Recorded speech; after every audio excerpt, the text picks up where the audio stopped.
For a moment there, I thought you'd forgotten who I was. For a moment there I did because I'm so excited. Welcome back here to Eurovision 365. This is Padraig, and guess what? Guess who I've been joined with? Somebody today? come in, Padraig. Did somebody come in, Padraig? I'm here with none other than Irish Supremo when it comes to commentary. It's the one and only. Here he is. It's Marty. It's Marty Whelan. For a moment there, I thought you'd forgotten who I was. For a moment there I did because I'm so excited. It's like Marty. You're right. Well, thanks so much for taking some time out of your busy not at all. schedule. The first question I have to ask you, Marty, semi-final one, Ireland has qualified for the first time in 6 years. I know. Was it as nerve-wracking for you in the commentary box as it was for all of us downstairs? Well, I mean, obviously the performance was phenomenal because it was theatrical. It was like a show in itself. So that's fine. So you've got Matt, the dancer, and you've Bambie Thug doing their thing, and that's great. But because we weren't called out till 9th, you start to think, is this going to happen to us again? Because we were so confident. Yeah. And we, as commentators, have you met Ivor Little? Have I met Ivor Little? Yeah. The one and only. Have you met Ivor Big? Have you met the only Ivor that matters? There's a man here called Ivor, and he is the most incredible man. I'll tell you why he is.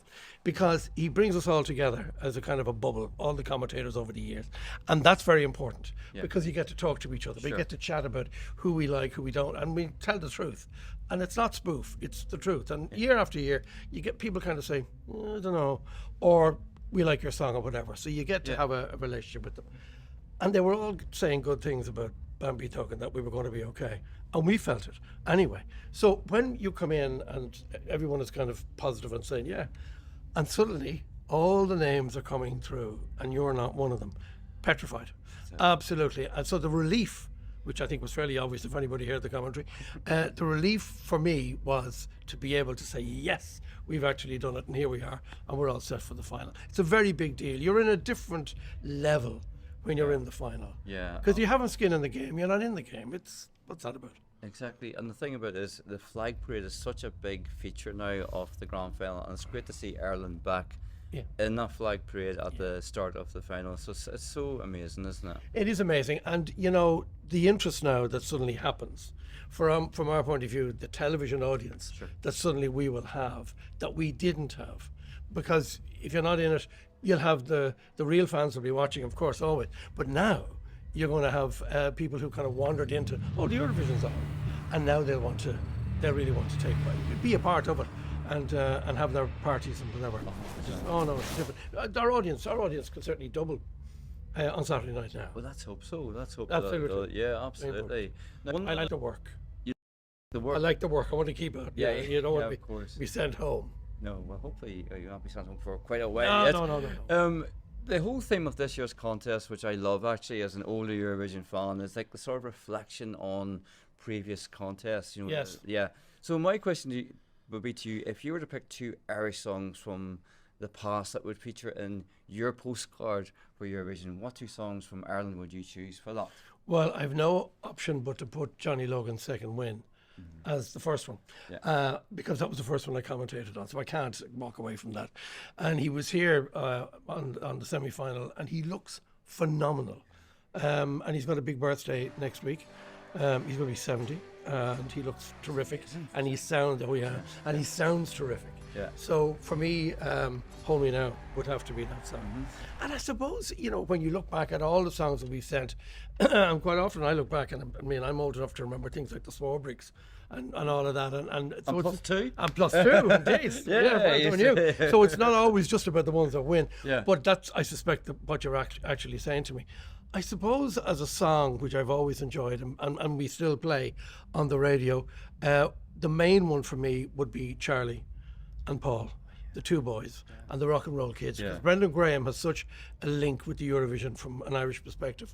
And when you think about him, he's written one of the most popular songs of all time, for God's sake. Yes. Brendan Graham is an amazing writer. So for me, he would be, and therefore that song would be the other one, because the guys are just so good and still doing it and still performing. So and still something as amazing as ever as well. Yeah, that's the amazing thing about a lot of these people. You think it'll go off or it won't, but it doesn't. They still have what they need to have. Yeah. So they're good guys. Yeah, Lovely. that would be my second one, without question. Yeah.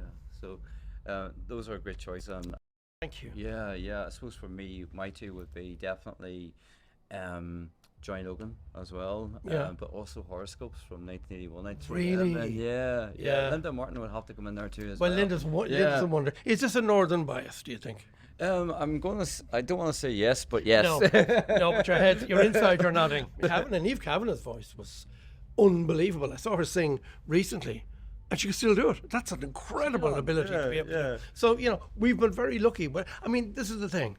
Bambie Thug is so different to anything that we've ever sent to the Eurovision. And that's proved to be a great choice. And it was voted for. It's not like we just said, there you go. That's it.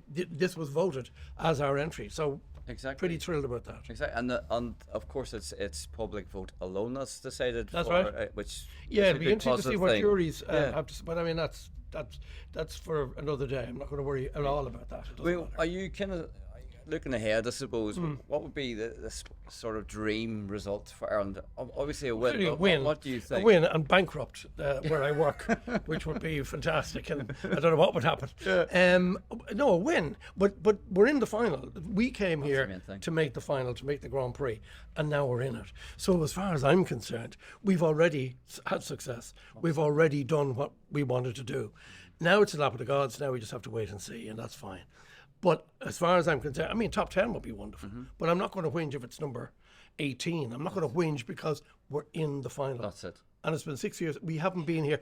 And as a result of that, the final has not been the same for us. So just to make it is good enough.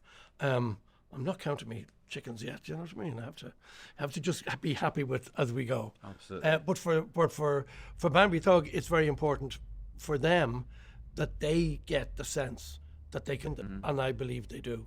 And that's fine. I mean, I think there's a lot of good competition this year.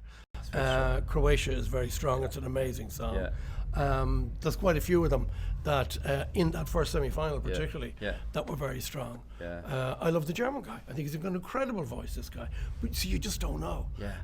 And sometimes it can be as simple as Portugal, one guy on stage singing a song written by his sister and Mr. Sunderland, and it can be that simple.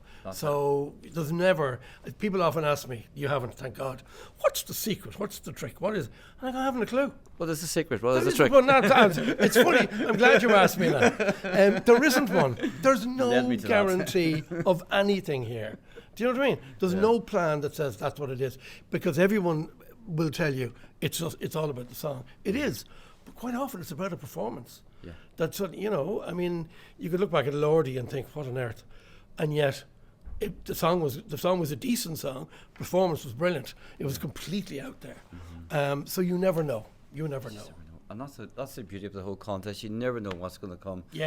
Come Saturday, come the semi-finals, and that's the whole amazing thing about it. One last question for you. One last question. No, I wasn't there.